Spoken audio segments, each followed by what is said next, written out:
Time saving is the biggest thing, definitely, and the ease of use is a big thing as well. It's just freed up our time so much more to do other stuff that we should be doing that perhaps we weren't. So as a summary, it saves time from our point of view, but obviously from the school's point of view, it does save money in the long term as well.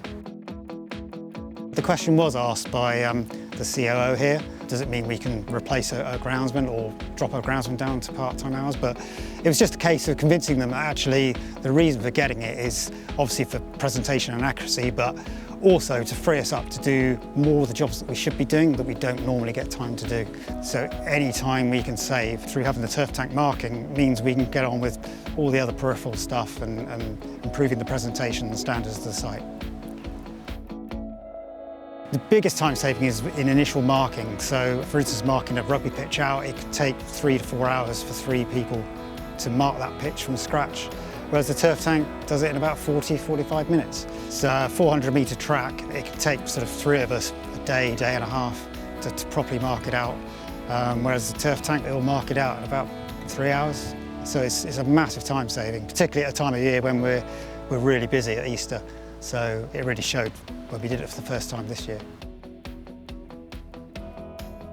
The accuracy is phenomenal. I mean, it's arrow straight lines every time. And that's something we just can't do manually when you're over marking. The line always goes off a bit when you're marking manually, but the robot, it's dead straight every time. Again, it doesn't matter if the lines fade out and you lose the pitch, it's nothing to worry about. You can just send the robot back out and it'll mark it exactly the same again.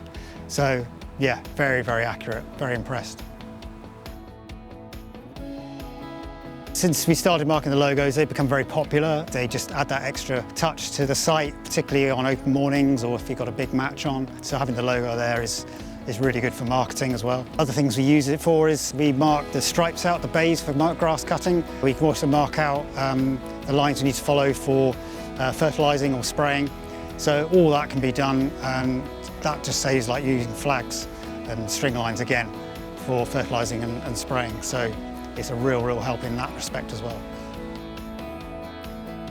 We've only had the turf tank for just under a year, but it's definitely at least halved our paint costs. So we used to get a 1,000-litre tank of paint in, but I just know now that there's no point doing that because the paint will go off. So we're now buying it in 10-litre barrels as and when we need it, just so the paint's always fresh.